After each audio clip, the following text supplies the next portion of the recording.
This is Dabu7. Some new information pertaining to Yellowstone, and this is one you really have to keep a close eye on. To really watch the earthquake activity and what's going on there, you need to go to the local site that tracks all the little activity that is going on within the caldera.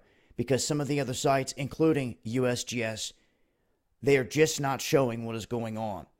And when you go over to the main site over at Yellowstone and you see all the activity that is being registered and the fact that they're not wanting to mention it over at USGS and the fact that USGS is now saying that the swarm has ended, countering what all these other people are saying now, it raises more questions. Add in the fact that NASA wanted to drill a hole in the caldera here recently, and that if this thing did erupt, food reserves would only last about 74 days. And it would be life-changing. Right now, there's a swarm that is on par to be one of the longest on record, matching that of the swarm back in 1985. They are now upwards of over 2,500 earthquakes. And as USGS wants to say that the swarms around this area have quit, they have not. Soda Springs has continued.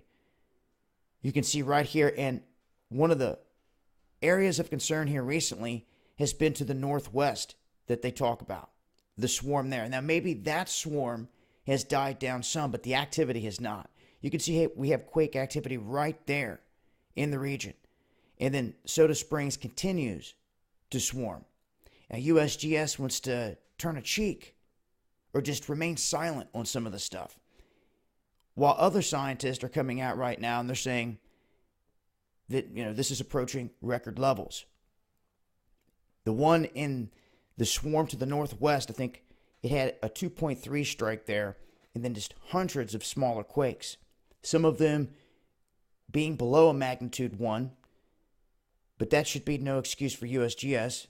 They should be showing all of them. But once again, you do not get a good bead on what's going on here until you go over to the Yellowstone earthquake charts themselves and see what's going on. But this supervolcano is something to definitely keep an eye on. This thing erupts, it will be life-changing, no doubt, for everyone, especially here in the United States in the Northern Hemisphere. But as always, you need to have a plan if you think you're going to get caught up in something like this one day. And as of right now, all we can do is continue to monitor the situation in the swarm, but I wouldn't leave it on USGS and NASA to save the day in this instance. There's really nothing anyone can do if this thing decides to go, and I'm not so sure how smart it is to go poking or drilling a hole into the caldera like NASA wants to do. That could cause an eruption. It is a possibility.